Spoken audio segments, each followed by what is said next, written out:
the only one that hears the music. Yep. Yeah. He The dances secret to is his own there's no drum. music. Yeah, I was gonna say it's the music in his head.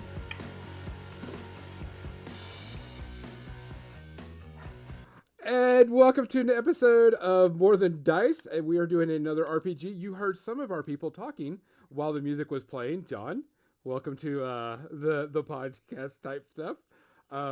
Just for people who don't know, there was some the audio recording has an issue where they can't hear it, but I can hear them, and it records them while they're doing the music. So you get a little bonus behind the scenes stuff there.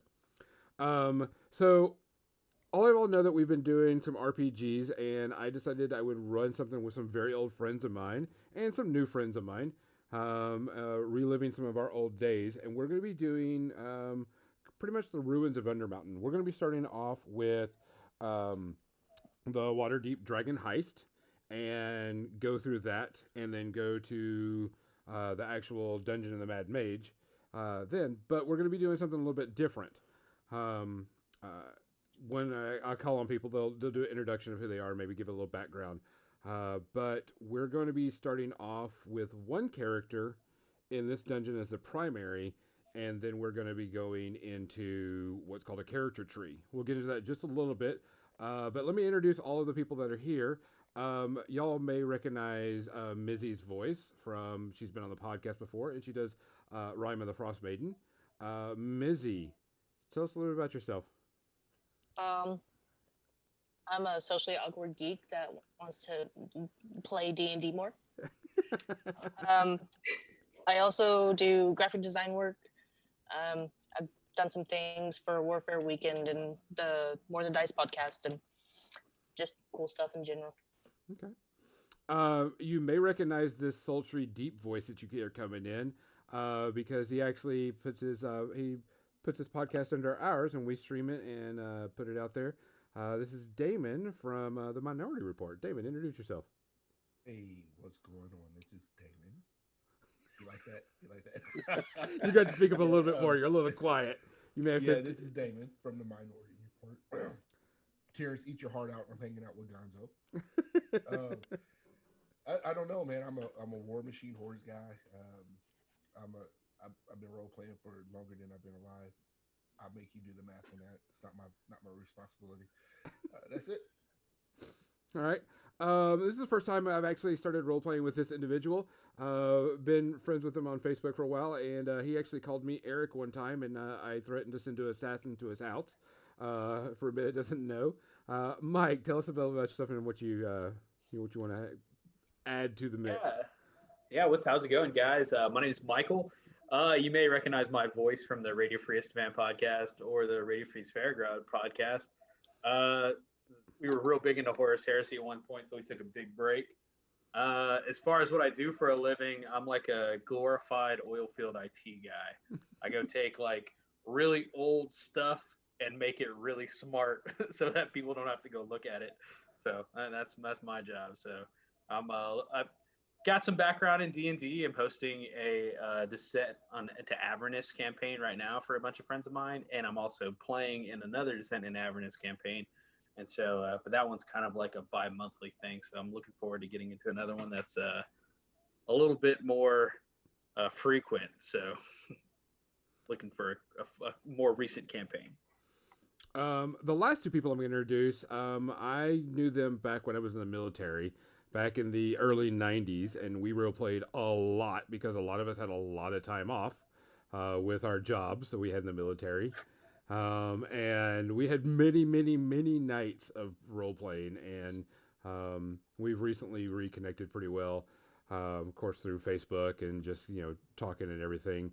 And we did an Undermountain campaign before, and it got pretty wild and pretty crazy. And so we're trying to relive that, but just catch that spark one more time. I need you to my friend John. John, tell us a bit about yourself. Hi, John Riando. Basically, like Gonzo said, we played back in the 90s, and basically that's pretty much almost the last time I actually played a full campaign. So I'm kind of a noob to the 5e, and we'll see how that goes. As for what I do, I take care of my mom currently. But other than that, that's it. And the last person, you may have heard them on a little bit because we did release some Midgard stuff, which didn't go off because, of course, the pandemic. And that was all on me because pandemic sucks. And we were all just trying to make it through. So, Chris, tell us a little bit about yourself. Chris Miller. I met Gonzo, John, and several other people back in North Dakota where they were in the military and I had not joined yet. I have since retired from the military. I ran an Undermountain campaign. Then Gonzo wanted to try DMing. So we let him. And then we kicked him out of the house because he was being an ass. And he came back and we continued to be friends. And he got really good at DMing. So Not Gonzo. What? Yeah, so Gonzo has always been Gonzo. Okay. Well, yeah. Awesome. He was like, this is my first time DMing. If I do something, you think I was wrong, let me know. And John and I try to subtly, sometimes not subtly, tell him. And he's like, shut up. I don't. It was like, out of my house. Yeah. Get That's out. pretty accurate. Yeah, that's pretty much. Yeah, that was. Make sure you point out problems. We do. Why are you pointing out problems? We're like, what the heck? So long ago. Yeah. Yeah, it was a long time ago. They also told everybody else that was in the military that I was actually a special agent there to spy on them. So when I went to the dorms, people were always watching me because I had long hair. I wasn't in the military. They thought bunch of jerks. This campaign is going to be working a little bit different than normal. I've already talked with a little bit about these guys, but we want to talk to y'all about what's going to be happening. These people are actually going to create 5 characters. But they're going to choose one of their characters as their primary, as I'm pointing at my thumb for the people that are listening. And that's going to be their primary character. Their primary character is going to run and do the Waterdeep Dragon Heist campaign. At the end of it, they're going to bring in 4 other characters to the party. And those 4 other characters, they can bring them anytime they want. They can bring them in slowly, all 4 at once, so on and so forth. So how they do it is up to them. It's not a big deal. But what's going to happen is going to be a character tree. Supposedly at the end of the Dragon Heist campaign, everybody should be around level 5 or 6. Now, in a character tree system, the other 4 characters level off screen while the main character is played. But you have to distribute the levels evenly among the other 4 characters. So, primary character gains up to 5th level, everybody else gains a level, and then there's actually 1 level left over, so you would have 3 at 2 and 1 at 3. Because every time you gain a level, one of the others gain a level. And they have to be, you can't put all your levels into one character, they have to be put into a branch and kind of spread evenly. If a character dies, be a primary or a secondary, they can just make another one and do it. The reason why we're going to be doing this is not only because we're going to be doing the campaign, as soon as we're done, we're going to be jumping into Undermountain, and we're going to be doing an entire campaign is going to be, I would say, situated around Undermountain and Waterdeep. And people may know, Undermountain is pretty freaking deadly, and you could walk into some pretty nasty shit quite quickly. Biggest mass grave in the Forgotten Realms. Yes. And so this is where we can have it where people can level up. People don't have to remake a character or make a different character. And it also allows for party diversity because there's going to be 5 players in this.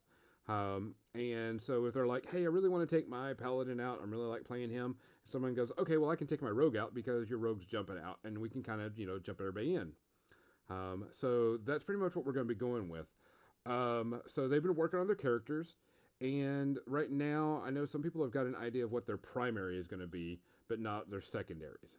So let me go. So what we're going to do is we're going to talk about this and find out what people want to play as their primary, and see if we can get a rounded, semi-rounded party where they're just not going to die, because if we have an all party of wild mages, we're just going to scrap it and go over again, because something's going to happen and they're all going to die quickly because somebody's going to make a fireball out of nothing.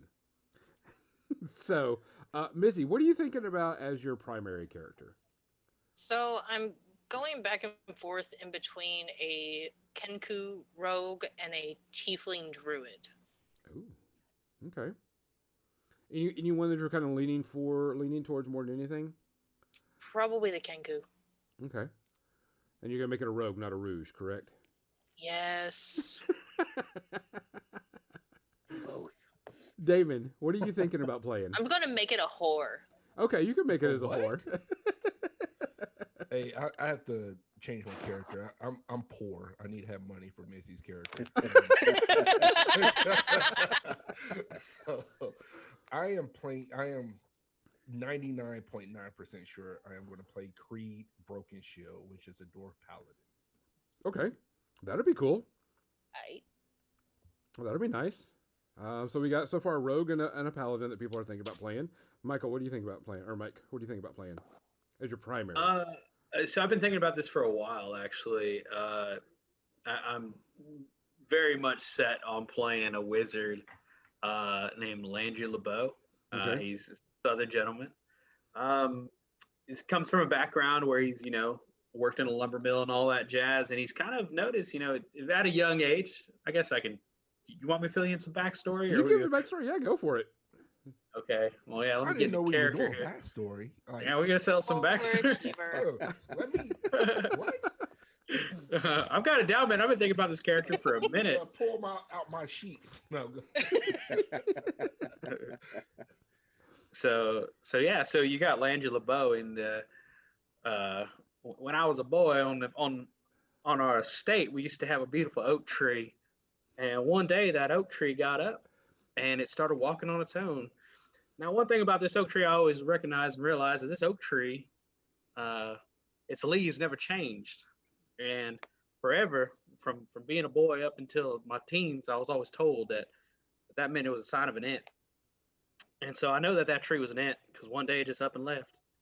But that didn't stop my daddy from cutting lumber and making the finest furniture that I've ever seen. And I've always noticed that why can we take something with such beautiful life, and once its soul's been taken, we can still use it for furniture and it still finds use even past death.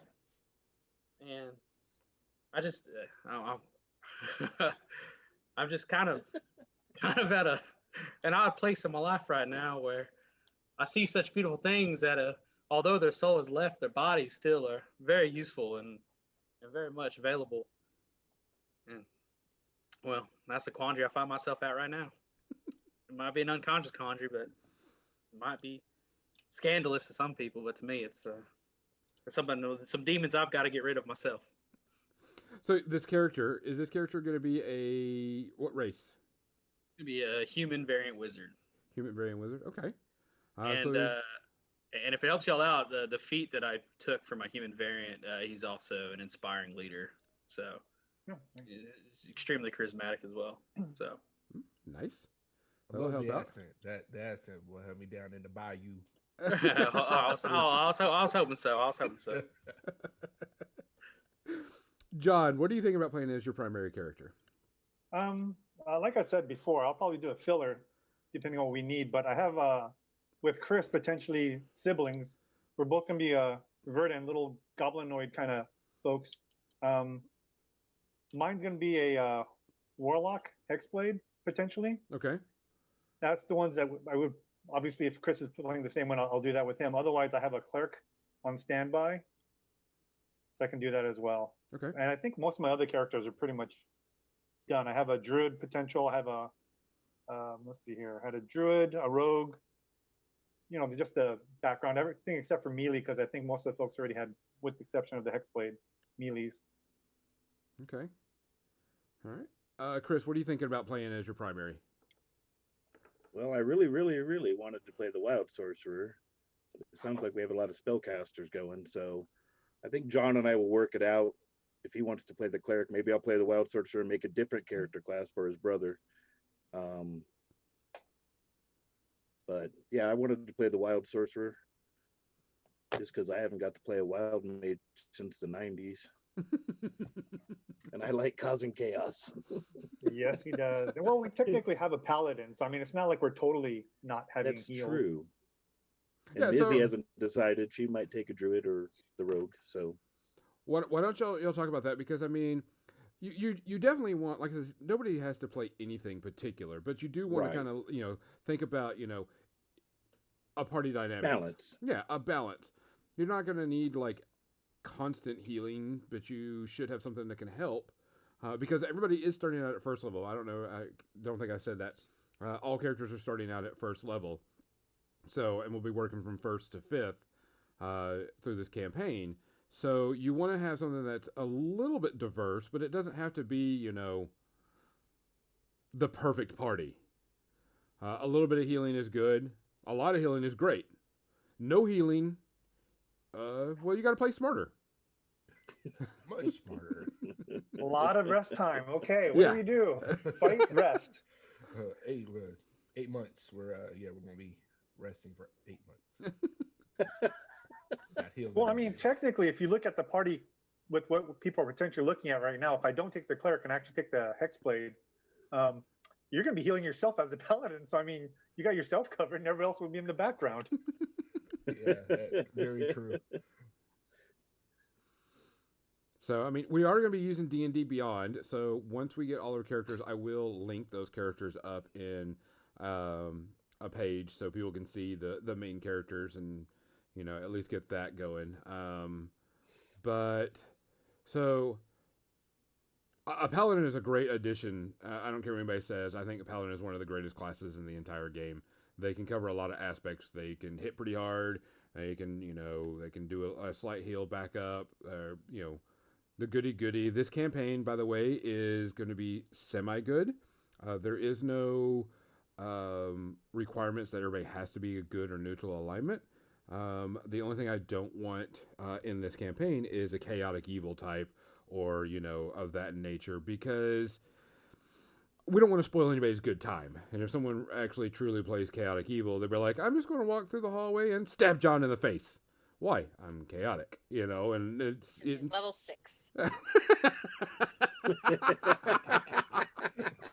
Oh, damn. She even called you out on that. For those that know, John has, whenever we played, John never carried a character past level 6. They always died because either someone screwed him or he got screwed or, you know, just whatever. So he's never made a character past level 6. Cursed items. Yeah, cursed items, you name it. So, Mizzy Well, really... the only time I actually passed 6 is when we made characters above that, just because we wanted to play, you know, something bigger. So when you Even start with off, the same party members, like having multiple parties like we're doing right now, like every one of them that got to level 6, it was just pretty much, we had a banquet at one point and everybody else for some reason dressed up in armor and we got attacked. My characters got slaughtered. Yeah. Thanks, Mizzy. For what it's worth, I'm fully expecting to be the first one to die, so you're fine. He'll just die as soon as we get to the second adventure. Yeah, as soon as we get to the water, to the underground. Okay, so we have a paladin is actually a really good, solid character. A rogue is actually going to be really good too, which is going to be an interesting thing because this is an urban campaign. Not saying people can't, you know, bring like a druid in or, you know, things that would be wild, but a lot of this is going to take place in a city. So having a roguish type will be really good too. Of course, having a spellcaster is always going to be good too. I like the concept of your Southern gentleman type of mage, which is going to be good. And a charismatic one at that would be really good because they can be, you know, the talker. Because, I mean, the standard stereotype is let the paladin do it. So it would be interesting to see, you know, the mage is the party leader. And they're like, and then the mage is like, I spoke too soon and my mouth is running, you know, check my ass, can't get. I'm going to dish it to my paladin friend. But, I mean, that's, you know, a good concept. So, Chris and John, you having another wild mage isn't going to be, or having another mage and a wild mage is not an issue. And John, having, I mean, what is your, give us a concept of what your hex mage, what is that? So my hexblade, basically warlock, is basically a small little goblinoid, like I said, subverdant. His primary weapon is going to be a hand crossbow. Mm-hmm. And since he's a warlock, my primary form of attack is going to be Eldritch Bolt, obviously. Okay. But I'm going to make it so because it needs verbal and somatic, basically, me pulling the trigger of the crossbow, so it doesn't even have to be loaded. That's how I fire my Eldritch Bolt. So he's basically a ranged combatant. And basically, because he's a hexblade, I can actually pull out melee if I actually need to. Okay. So, and basically to cover my brother too, as needed, considering I don't turn purple or have elephant feet and stuff like that from his wild surges. By the way, the wild sorcerer, so it's charisma based, so somebody better take leader. I'll have the highest charisma, and I'll be some crazy ass goblin talking to everybody. Yeah, we'll do whatever you want. Kill the goblin in his sleep. And for anybody that doesn't know, if you've never been to Waterdeep, you've never read anything about Waterdeep, Waterdeep has everything and everybody. There is not any type of race that's not, unless it's like specific to a certain, world or whatever. It is usually everything. And you name it, it is there. I think you could have people come from different realms, so pretty much anything's allowed within reason. But like I said, I was telling them, make sure that you're going to be going to dungeons, you're going to be in the city, and nothing super evil. So there could be, potential for, like, they want to play goblins. That's fine. There's no reason why they can't. Because in Waterdeep, there's everything and everybody.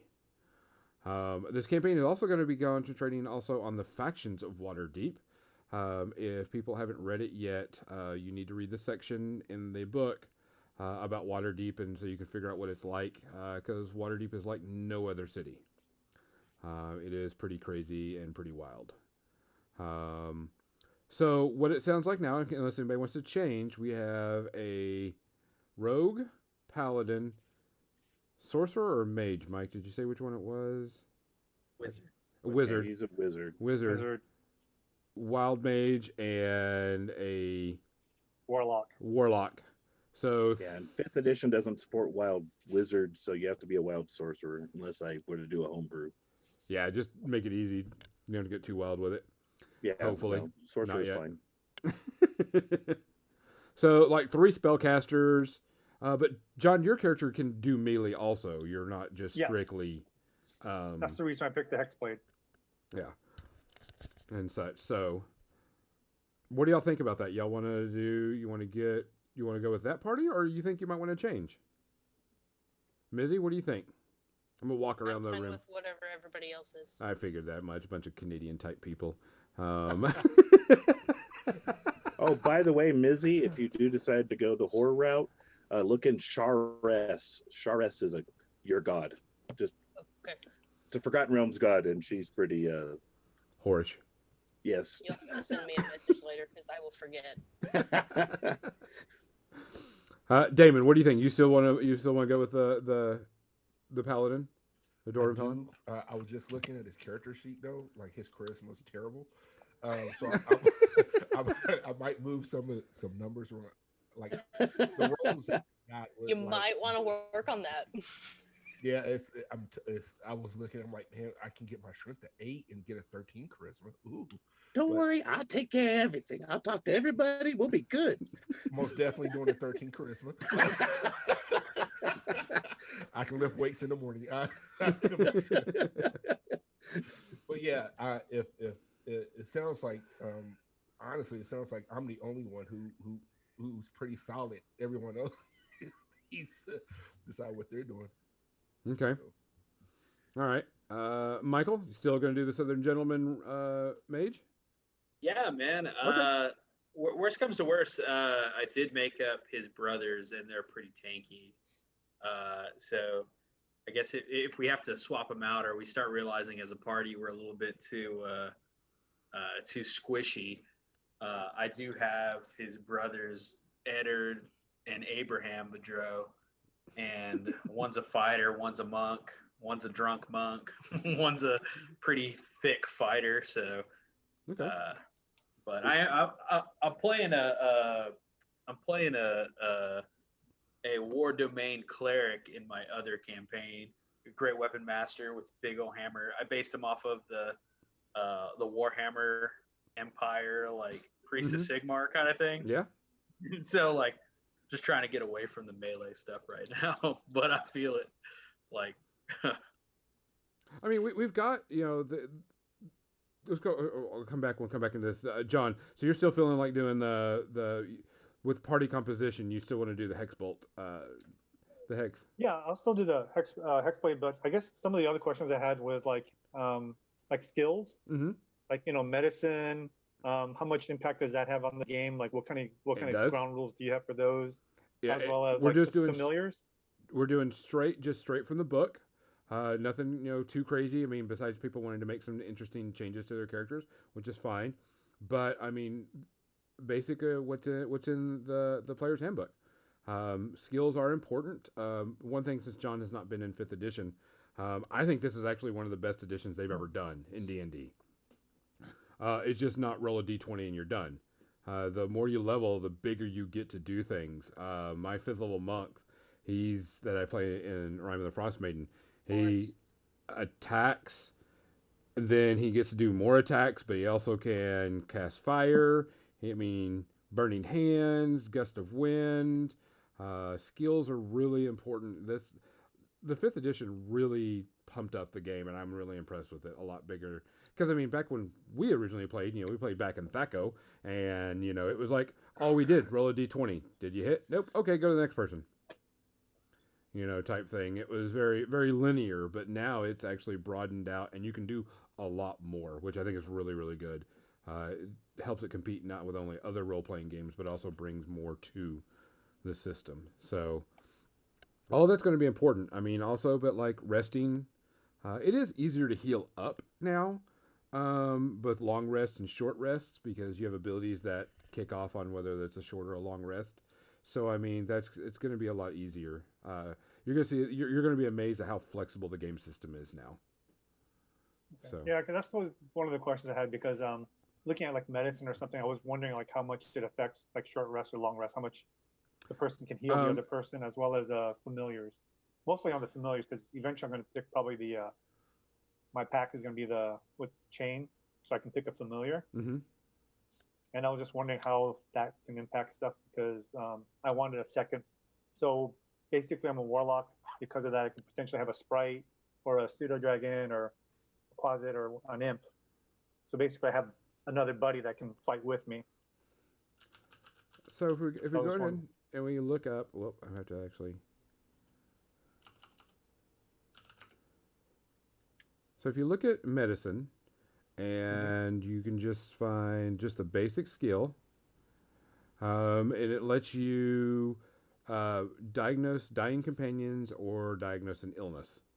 So, or stabilize a dying companion. You're like, I can diagnose him. Yeah, he's dying, dumbass. But you can actually check to see if it's going to, whatever it is, in case you need it. And also stabilizing if someone gets sick or hurt. Because one of the things about the healing in the game, whenever you look at your character sheet, I don't know if you've had a chance to look at a character sheet, and you do a short and long rest, it'll tell you how much you heal by or what you get back whenever you do it. And a long rest is a certain amount of time, but a short rest you get a certain amount of things. It just all depends. Like a long rest, I think is what you sleep for at least 6 hours. It's a couple things. Yeah. It is 8 hours, but 6 hours of inactivity or non-stressful work. Yeah. Because like elves technically don't sleep for the most part. They just kind of just hang out. Yeah, they gain the benefit of in 4 hours that a human gains in 8 hours. Yeah. So the long rest and short, and you actually heal a decent amount during that time too, depending on what's going on. So the only time that like the healing might be an issue is whenever in the middle of combat. That would be where the kicker would come in. But you could get potions, and Damon, I'm not sure, when do paladins get any type of healing ability? I'm looking at my character sheet now. It says lay on hands pool. I have that starting off. Yeah. Level 3 is when you can start like really dishing out some healing, right? Yeah, because that's when you start getting up spells and everything, correct? Mm-hmm. Yep. If you so chose. I don't. It's I think 5th edition you can get pretty far without a healer. Yeah. Thank you. Yeah, like I said, so about the only thing about the healing now is during combat. You just have to be kind of, but you got to play smarter now, type thing. So, Chris, what are you thinking? You still want to go with your good sorcerer? Oh yeah, As long as it's not Glinda? sure. Sure.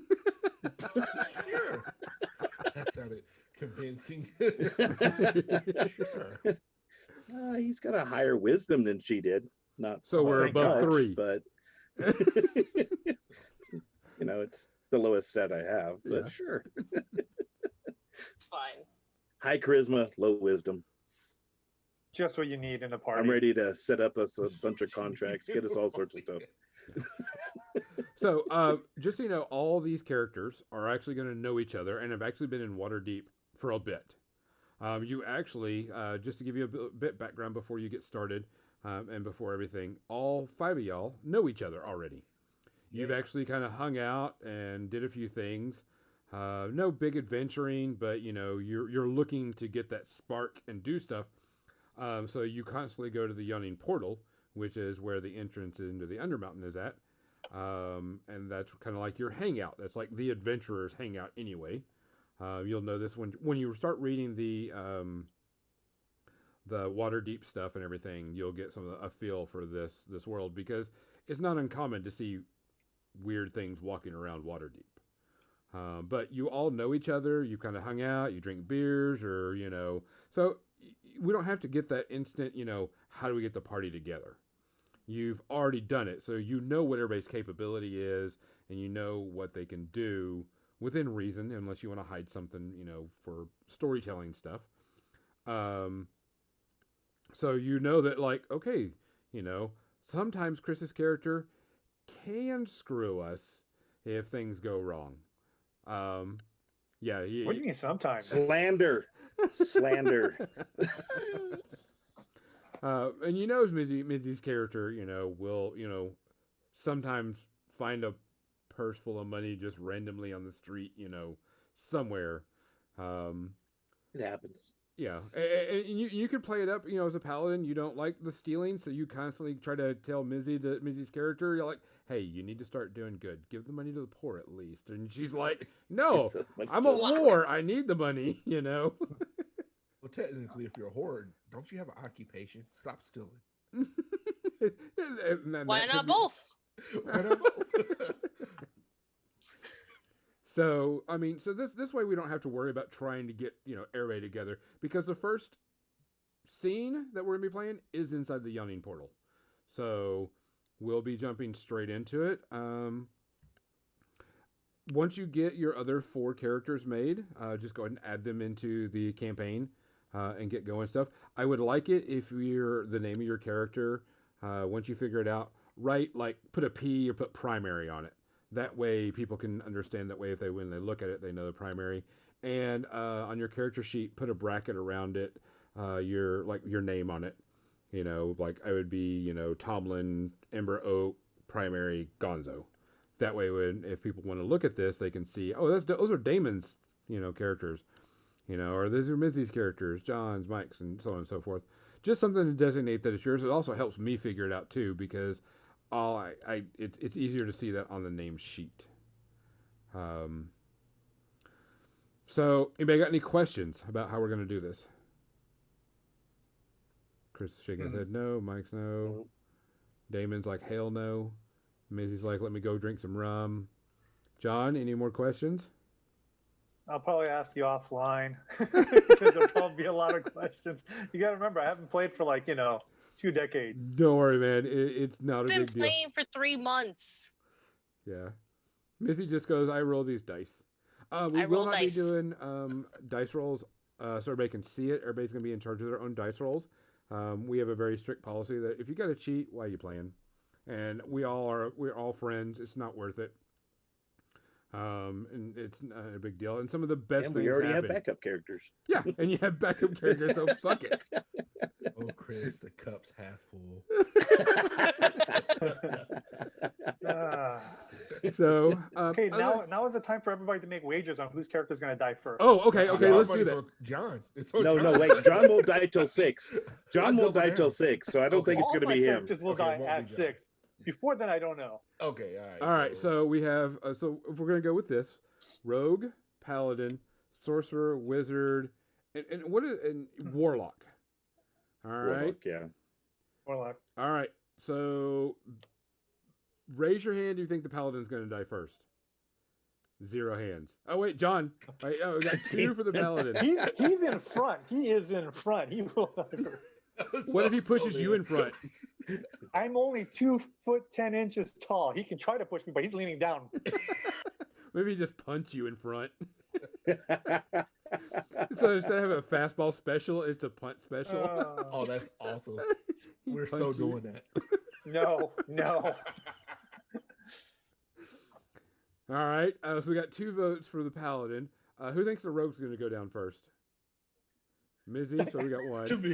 Her own character's can't going pick to die yourself. first. Why? Damon picked himself. You didn't say anything. Exactly. But John also picked it too, so it's like, okay. Sorry. I expect the worst. I hope for the best, and I'll land somewhere in the middle. Maybe I'll die. Maybe I won't. All right. Southern Gentleman spellcaster. Oh, Ledger Wizard? Yeah, Yeah. I'm pretty sure. Yeah, he's pretty squishy, man. There's Everybody's voting for themselves. he's pretty squishy, yeah. I'm going to vote for him too because we'll probably be standing next to each other and I'll probably blow him up. Not on purpose, but I can't promise anything.